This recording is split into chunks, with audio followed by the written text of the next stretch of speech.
My name is TJ O'Reilly. I'm the CEO of South Sound Behavioral Hospital here in Lacey, Washington. The most important characteristic of a leader is to build relationships with their staff and with the people that they work with and they work for. So my dad was a football coach, and I think that a lot of the leadership styles that I've been able to use in my career have been taught to me by my dad. One of the ones is, if it is to be, it is up to me.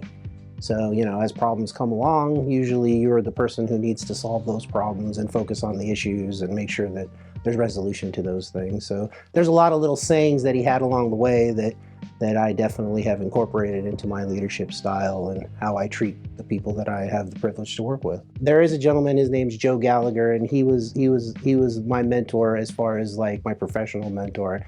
And he told me that the most important thing you'll ever do is build relationships with people. And sometimes when you're building a relationship with somebody, there are unique challenges that come with that relationship, but the relationship is usually the most important piece, not so much those other details that you need to navigate through with those folks. So always focus on building the relationship and always focus on service. We have town hall meetings every month where we talk about what's up and coming for the hospital. I send out memos to the staff as to what the plans are for the hospital.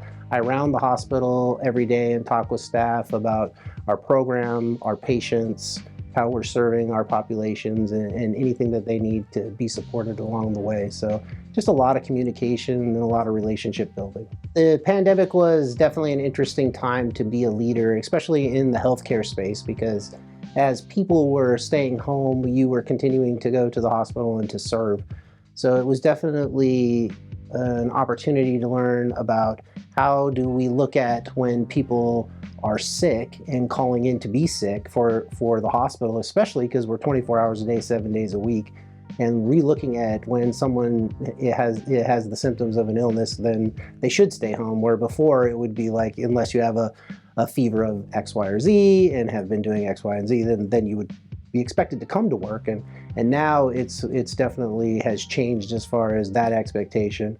The other thing that happened along the way was Zoom meetings and how there was a lot less time being spent going to locations to meet with people, which I think has been a great thing actually for leaders and for people to stay connected. It's not the same type of connection as in-person meetings, but it definitely can save you a lot of time along the way. So I think a mix of those moving forward will be really interesting for all of us. I'm honored that my people at my hospital have nominated me for this award, and I'm also honored that the community has recognized me. And I just am here to serve and to make sure that our hospital serves our community at the best its ability can be. And so, we're going to continue to do that. We've only been in the community for 3 years, and we went from serving about 40 people a day to serving about 130 people a day. So, the need in this community is extremely high for people with mental health needs and substance use disorder needs as well. And we're just grateful to be able to help those people and in turn help our community.